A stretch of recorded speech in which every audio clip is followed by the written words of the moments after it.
Hey guys, we're here again today with Guru Royce Ramos from Nomad, Cali, Combat and Fitness in West Nyack, New York, in the Palisades Mall. How are you, Royce? How you doing, Royce? On the phone. Hey, can you hear me? Royce, doing all right, doing all right. Oh, okay. So we wanted to talk today about it. Can you hear me? Yeah. I got a really back. Are you having trouble hearing me? There's a little bit of a background to it, but it'll clear up. So today we wanted to talk about improvised weapons.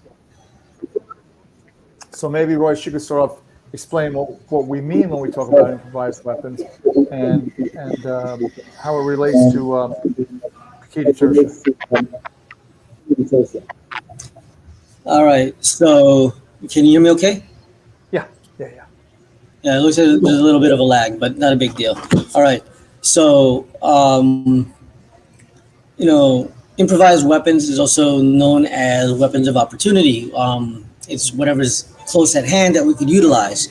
One of the beauties of FMA, Filipino martial arts, such as Pikiti Tertia Kali, is that by understanding weapons first, it drives that mechanisms in your body, right? Just like we talked about a lot of the mechanics in boxing, right, correlate to Filipino martial arts and vice versa, because there's a lot of crossover mechanics, and a lot of it comes from using weapons. So, I used to be chided a long time ago about, why would you want to learn that? You're not allowed, you can't walk around with a stick all the time. It's like, but the people who just don't get it, they don't understand that anything is a weapon. In what they used to say, if anything in a master's hands is a weapon. But we don't have to be masters. We have to understand that if I grab anything in my hand, like so, I have a weapon. Whether it's I ball it up in a fist, that's my weapon, right? If I grab a pen, that's my weapon, right? If I grab a knife, that's my weapon. Ball it up in a fist, correct? Yep. So understanding that concept very early on in terms of self-defense, self-protection, right? Protecting oneself against an opponent that for whatever reason decides to single you out and attack you, it gives you a fighting chance because it's a force multiplier, correct? So I can choose something that I have on my person. It doesn't have to be a quote-unquote weapon. It can be a pen, right? It could be a cell phone. Shoot, it could be my cell phone stand. This is made out of metal. Could be the carabiner on my key. And yes, carabiner, because the ones I use are steel, not aluminum, right? I could use a key, even a self-defense key.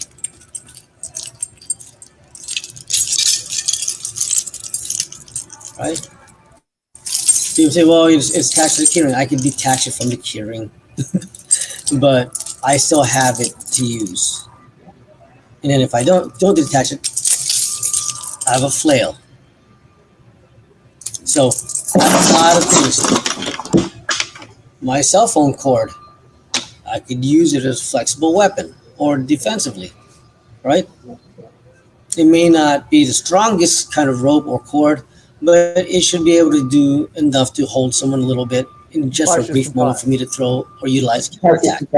Yeah, just enough. Some people think you need to have some kind of high density Kevlar Polynomics cord that has a tensile strength of 10,000 tons. Like, why would I need that? Just this much will cost $1 million. No. Anything will do. Your earbuds, you can utilize it. Could be used against you, can be utilized by you. Your cap. I could use a knob on the top, but if it's one that has without a knob, if it has the plastic wrap behind it, I could hit with the plastic. I could grab from the back of the hat and use the brim. I could attack the brim and use the brim to cut in, hack, and come in and choke. And then if you ever pull that in on someone's parotid, it hurts. Against the bridge of the nose, it hurts. Against above here, below the nose, above the teeth, it hurts. So even just throwing your hat, their natural instinct is going to, even though hat's not going to hurt them. oh yeah. Yeah. You ever go fishing? All right, so Yeah. throw a couple of lead weights and fishing hooks on your hat. Walk around. Someone's giving an answer with you. Doesn't matter if it's wintertime. It's your favorite fishing hat. They don't know any better. Ever get cracked in the head with a lead weight and have with fishing hooks attached to it in the face? It'll stop a person pretty decently. So I'm in the kitchen, and obviously there's a lot of weapons and opportunities. First of all, knife rack. So that's a no-brainer. So this is my this is the no-brainer. So this is the really nice. It's like the way it works. So these are obvious. That's an obvious. But what about salt? You just someone's coming at you. Someone's you assault them. Get them in the face with the salt. Why should time then to grab something? You don't walk around with this. Maybe there's salt there. Yeah. Could we do cayenne pepper? Smash somebody in the face with this bottle. They're hurt. Cayenne pepper. Example. Here's one that most people wouldn't think of. Don't have this in your kitchen. Shame on you. Yep. You slam somebody over the head with this thing. You're slowing them down. Oh yeah. You're slowing them down. Yeah. I got mine in my kitchen. You should have it. Never know. You keep hearing about stories about people's homes catching fire and burning down. It's sad. Should definitely have a fire extinguisher in the house. Yeah. But even still, like right behind you got those bottles. Grab the cheap cooking wine and use it. Don't smash the vintage Merlot. Oh yeah, the kitchen is probably the most dangerous. It's bad guy to come and try and get you. Let's talk about. So we have single legs. Those are kind of self-explanatory. Just walking around and whether it's small, let's say a couple of examples of maybe what you can utilize as an instrument to fend off an attacker. Well, like in the mall, it would be beautiful because you have many stores you can walk into. Anything can be used. From the bookstores, you got hardcover books, you got records, not records, CDs, DVDs, audiobooks. Some have chess games, and in those chess games or board games, some of them have like the wood or the marble or the glass editions. Stab a guy in the eye with a glass bishop. Mm-hmm. Mm-hmm. What do you mean the glass? The glass bishop has a little cross at the top and this, or the little knob on the top. Yeah. It's gonna sting. Well, if you're out walking your dog, plenty of sticks laying around. Somebody's gonna have to whack with that. That's again the beauty of Filipino martial arts is anything. You can even call it forest martial arts if you want to. Anything in the forest, you need to grab any stick, any limb. Used to hike a lot and grab sticks that were cool that maybe I'll turn into a walking stick. And I remember when I was a kid and one of our first time hiking in school in elementary school, I had this little branch that had an L-shaped branch, right? That was good. And we actually was going around this cliff and I kept it with me, and I was able to use it to kind of hook and pull myself in different ways. And one of the other kids slipped and I was able to hook her and pull her from it wasn't a big fall, but she would have definitely got hurt. Or they would have grabbed her and just without thinking, so defensively very useful as a tool. And of course you have the attacking aspect of it, ranged weapon, double force weapon, defensive capabilities, hooking capabilities, trapping capabilities, and control tactics, all from a branch, a piece of wood, a stick that you can't walk around with on a regular basis. let's talk about some examples we can use. Carjackings are really on a rise. Someone's obviously going to reach into your car if they don't have the weapon. Maybe they're just going to put something in the car that's going to be right by you. If you don't carry, so for years, like some of my friends, she used to work at this a watch place here in the mall, and she used to adjust watches. And when they're closing down, she gave me one of the little hobby hammers. It was like steel hobby hammer or brass hobby hammer. It was plated metal, it's faded. I was using for knocking the pins out. And I said, this is a great self-defense tool. You should use it, keep it in your car. It's right in your car. If someone ever reaches in and grabs you, you could take that out and smash in your hands. So it's a piece of metal. It's going to work. Mm-hmm. Also against the glass. Car. If you're one of those guys, people find themselves falling off of a bridge into a massive body of water somehow, and you don't have the wherewithal to hit the power button to roll down the windows on the way down, or once you hit the water to roll the window down, right? Because anything could have happened. Now you got to deal with getting out of their car with the pressure of the water coming in. So now you have glass breaker, like knives and pocket knives and tools. Again, well, all I gotta do is smash that glass, let it really good. Again, against an assailant reaching into the car, smashing some bone with a small piece of lump of metal, pretty damaging. Hitting them in the face when they're reaching in, right? So I'm in the chair now, right? So this window is that you guys see me in this panel is like perfect, because it's like if I was in a car, you can see me to my left here. Someone reaching in, right? And I'm like, get away, and they're grabbing onto my arm, which personally I wouldn't just push, but that person will push to get away. So if I want to defend against them, I could re-grab or pull them in and smash, or protect and cover, grab and smash. Right? Because I'm not, especially if I have my seatbelt on, this won't be easy. So I have to be able to pull away, pop when I pull away, push down on the seatbelt to release it in one motion, like I'm drawing. So we do the motion of drawing with a firearm, right? You should be able to reach down, grab whatever you have here. Could be a pen, could be an ice scraper. Oopsie, right? Could be an ice scraper, could be a pen. It could be, window cleaner. If you clean your window, it could be a sprayer. You can spray them in the eyes. That's ammonia in the eyes. It's going to sting.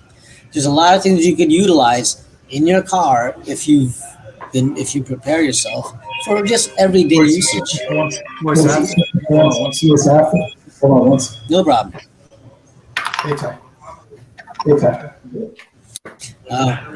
It's his boy. But so people, if you're listening, everybody, I hope you understand that there are a number of things you should keep in your car for safety. Well, how about this? Here's a real simple one. For some reason, I apologize. My audio is terrible. Got a hot cup of coffee right next to most people can drive with a hot cup of coffee. Yes. So you mentioned that before. It was a great advice. And again, I'm not suggesting if there's anything involved, by all means, but if it's just somebody trying to rip you out of the car, maybe it's a different type of assault. Yes. Yeah, absolutely.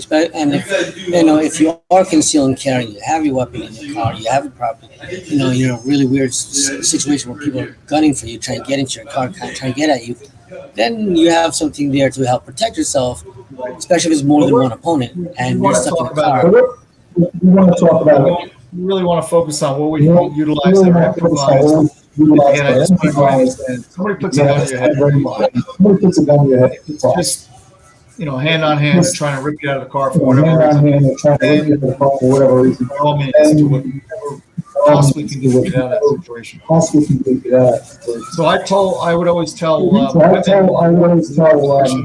know you're down the street, carry 2 cups of coffee. it's not going to throw anybody off because once for you, and if somebody comes up to assault you, they're wearing. At least you got a backup. Yeah, shoot. You could even. Well, some people are like, why would I want to spend money, especially at a Starbucks? Well, you could just ask them for a cup of hot water. People who drink want warmer water, put a lemon in it, whatever. So they don't know what you're using it for. So you ask them, can I just get a cup with a piece of lemon? They're not going to charge you extra for it. Someone comes in, got to throw it at them. It still works. Still using your same idea, which is still a great idea. The other one is always have a bottle of water or two. Like, you have a lot of sport bottles and such, and they're all different cool styles and plastic and rubber and BPA-free plastic and steel and whatnot. And grab yourself a nice steel, little drink bottle. Use that. Keep it nice, warm or cold, whatever you have in there. That sucker, when you swing it, it'll work. Let's also talk about backpacks. The things that you use on a daily basis should be useful. Talk about backpacks. Oh, absolutely. So if you have like a messenger bag or a sling bag, like I like sling bags and messenger bags because you can utilize a strap again as a flexible weapon to counter opponent. Now they have tactical bags that you have ballistic plates in it, so just in case you can protect yourself, right? You can pull it through. You have a single to double plate carrier plus your firearm. Don't have to have a firearm. You can just use it because weird times nowadays. It's good to have something to protect your back. Absolutely, no question. Vertex is a manufacturer. If anybody's interested in looking at a backpack that has the plates in it and also could carry concealed if you have the capability to carry, even without, like you said, they even make a tactical umbrella. Yes, there's a few tactical umbrellas, and not the ones with the swords in it, guys. We're talking about like an extendable baton or useful elements, flashlights, and whatever in it that can be utilized. A little more sturdier than the cheap aluminum ones that you get. No, the ones I saw were actually would prevent it. The ones I saw were actually preventing. Buying enough time to get out of there for sure. Oh, something. Buying enough time to get out of there for sure. Oh yeah, generally most umbrellas like the old school long ones. Nowadays everybody has compact ones, so they're easily full compressible. So they're not much of a defense, but it's good for distraction. Well, here's how you can change it. There's there's a guy. Press it. You stick it inside. Closed and hold up that short umbrella. So that thing with the pressing punches, we can see it. So you're carrying that thing. We can see it. Get that Oh yeah. So there's ways you can, improvise weapons and camouflage. Yes, absolutely. Again, there are roll-up toolkits. You can have like leather or Cordura pocket like bags that you can put your equipment in, roll it up, and sling it over, and you can carry it. People don't know that you could just smash with that, right? Even pocket change. It's very useful. You can carry a pocket change carrier. No longer carrying pocket change. And it has a little handle on it. Yeah. Put it here on your back. Has a little handle on it. It's really great. Yeah, like a blackjack. Yeah. Except it's legal. All right, so it's legal. Yeah, you're not throwing lead weights or particulates in there. You take a woman who has a clutch, right? They have a little purse-like thingies that are like this big, not exactly a purse, not exactly a wallet, but somewhere in between kind of thing. You put change and ID and all that. Don't keep the ID and cards in there, but put things that have some weight in there. I told a young lady, you can, in her bag, to get a couple of padlocks, leave them inside. You don't have to hang them off of it. Leave it inside. They'll never know. When you hit them with it, they'll know. The cop said, "Oh, well, you had locks in there." Well, this is for my work locker. This is for my gym locker. They don't know what you're using the locks for. Everybody has a padlock at some point in time. Could be any number of reasons to have it. Could be for my luggage, whatever. So you leave it in there. It's like, boom, you have that. You that with some change, you know, throwing a few sticks of lipstick for the ladies there. They'll never know that it's just there's something used for every day. It doesn't have to be a clutch. It can be a small little workout pack that they carry on runs and whatnot. They have it on them. They could take it. It's there. But talk to us about the sarong. Talk to us about the sarong. It became a practice, and how it's utilized. All right, there's the sarong is actually more closely connected to the Muslims factions of the Philippines, because of the connection to Malaysia and Indonesia. The sarong is a tribal garment, which can be used in a number of ways, from a sash to a carry-all. Sometimes they're really long, technically speaking, but they have them smaller. They use it to carry babies in, or when they go to the bodegas to buy food and fruit and whatever to take home. They carry it in that, on them, and they bring it back. It's actually pretty ingenious.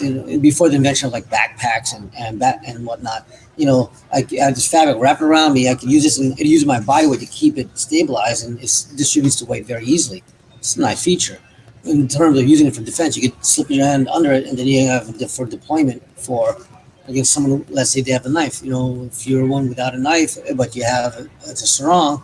Not just a woman either. It could be a man going to the fields, whatever it is. They can use this garment for a number of things, whether it's for part of their tribe, regalia, could be for carrying the baby, could be for gathering food. It could be for a number of reasons, even for everyday use, laying it down on the ground and resting, or oh shoot, I got hurt, I can wrap it around my arm, things like that.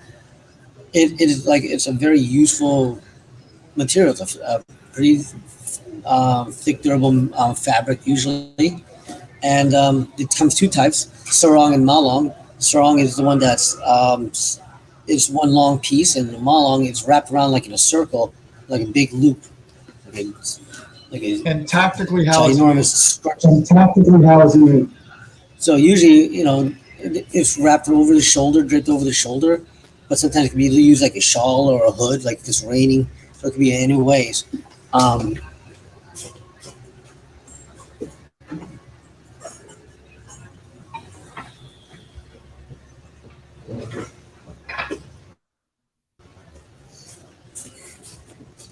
So this is a sarong that I got from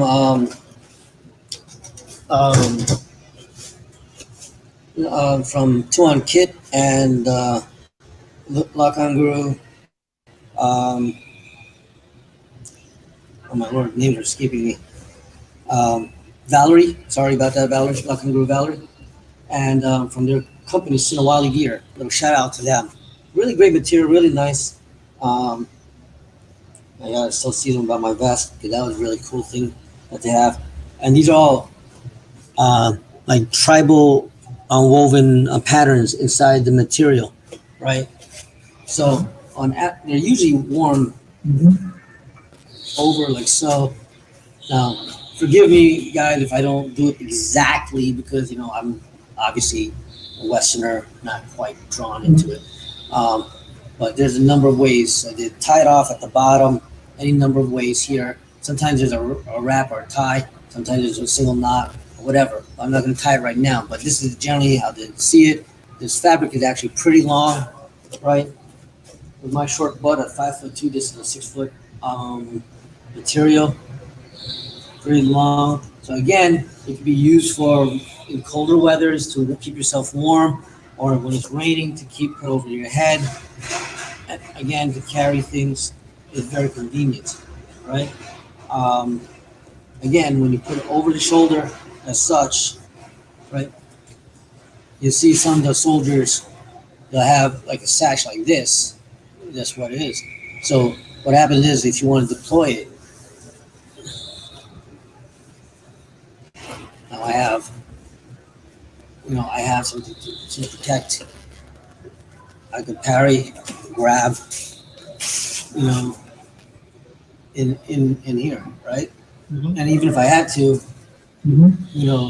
fight someone with a knife, kind of protect a little bit. Again, it's a knife, It's not. This is not like some kind of magical garment. It's not going to prevent me from getting cut. It gives me a little something. Generally, I wouldn't really do it that much unless I had if I see an opportunity. If they don't know what you're doing, they don't know how to wield it. I might get lucky and snap their arm. Like they go for a thrust, wrap, pull, and snap their arm. So there's a number of things you can do. Well, I mean, you could also use it It's very defensively. Yes. Like you said, it's like if however you have it slung over your body, and as you see it, this could be a sling bag, right? Again, taking the strap, deploying it over my head, and then I have this the shoulder strap I could utilize, right? I could use it to pull up my bag as a defense, right? Mhm. Some people have been doing they make ballistic plates for Most tanks Westerners nowadays. wear a scarf, and obviously a scarf can be utilized for the same. Yeah, and what's good is like silk scarves, like the really nice ones that are like pretty durable and warm. I think the really light thin ones are not so much so unless you really wrap it nice and tight. But something just around the neck, um, you know, again you can utilize it. But if you do something like this, wrap around 10 billion times with the cold, understand that this is not going to come off so easily. So be a little wise to how you put it on. Same thing with neckties. Pull it down, deploy it, boom. Right. I can utilize my shirt the same way. Mm-hmm. Huh?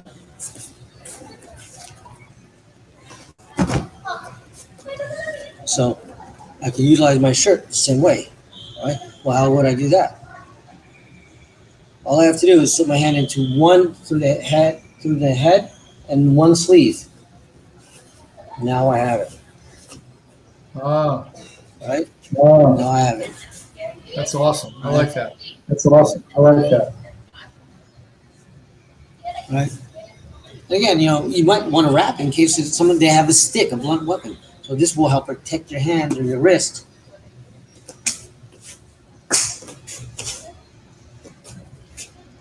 Beautiful. Right? So you have a number of usage. Right. So I think the main thing I wanted to get across today, we're surrounded by tools that we can use as weapons. Something you find in the kitchen, something on your body, even your jacket. Pretty hard. It'll buy enough time. Someone's coming after you with perhaps to get out of time. You could just keep walking and then move off the exit. Yeah. There's a lot of things. More about thinking outside the box, really outside the box. Really sit down and think about it. Just look around. You'll see a lot of things you can use as a tool to utilize in self-defense mode. Yeah, if you just take a second a day to organize what you have before you head out. What do I have on me? What am I carrying on me on a regular basis? If there's stuff that you normally bring with you, no matter what, you're fine. If there isn't, you should get into a habit of it. Even pens, and what kind of pens? Yes, you can utilize a ballpoint pen, but there are other types of pens that have finer points that could be useful. Because they're pointy, so they kind of sting. And these kind of pens, I like gel pens like this, because they're a little more sturdier. I don't need to spend a ton of money on a tack pen, and for when it breaks or it gets lost, now I'm out like crap. Where's my money? Oh, I should have bought it on Amazon. A whole bunch of stuff on Amazon real cheap, but then I lose it. I keep doing it. Or you buy a pack of pens for $5.99. Boom, I got like 8 to 10 pens, 12 pens. I lose one, it's not a big deal. I got more to replace it. It's a lot is a lot cheaper of a option, more functional on a daily basis. You know, and you know, I don't have to worry about leaving it in someone too. You know, Well, I it's like, think oh, one of the other things, From from my vantage point, when we talk about improvised weapons, sometimes tend to forget we can use street of a building. oh yeah, Of course, you gravity. can utilize. Well, you can hit people with the ground, as Tuan Jared likes to call the omnipresent weapon, Yeah. the earth. It's always with you at all times. Yeah. But sometimes you don't have either the skill or the timing or the know-how or the opportunity at the time. Mhm. When you have that a small window of opportunity, you You want to utilize the you force. do what you do. Yeah. Well, most fights take seconds. They don't in the street. Most assaults. They don't last long. It's not the movie where someone gets assaulted or run away, they're chased down by a bunch of people and something happens on TV. No, it's Very violent. within seconds. Very violently. Yeah, it's fast, it's furious, it's brutal, and sometimes lethal, and not in your favor. So you should be prepared. It goes beyond the concept of self-defense now. Self-defense is one aspect. You're already reacting. We had a discussion before. Self-defense, you're reacting. You are defending yourself from an assailant. And you want to go from self-defense and walk around with the concept of self-protection and self-preservation. So you got to train all aspects. Be proactive in your thought and what you do, and then you apply it realistically and pragmatically, and then you can make it constant. You train, be prepared for the situations, and just in case, you be prepared as best as you can regarding what you carry with you on a daily basis. Yeah, so I think the overriding concept Yes, here I is think that, again, that the overriding concept here is not outside the box is pretty simple. You can identify things you can use outside for the box is weapons. pretty simple. You can Pretty much identify promise. things you can use to do But here's where the difference pretty much lies. promising. But I here's where encourage the anyone difference lies. to train a martial art to begin. And I also encourage everybody to begin in Nomad, Cali, and Combat and Fitness, because you will learn all the techniques, attributes, and concepts of how to utilize an improvised weapon, how to utilize weapons that are not improvised, weapons that you can carry legally on you, and also just learning how to have an awareness that you don't end up in a situation where, God forbid, you never have to even think about using any weapons in general. But if you are surprised and it's an ambush, you're good to go, and you'll have a better chance of surviving. Because I heard this quote the other day. I really like it, and it says, "Survive today, rest tomorrow." And I think that's a good way we can kind of wrap things up here. Royce, can you still hear me? Yeah, I think we lost Royce. We've had some technical issues here, but I apologize for the interruption with the phone call and the poor audio. But if anybody has any questions or comments, please feel free to reach out to me. And of course, we'll get right back to you. In the meantime, you have a great day, and I'll talk to you all later.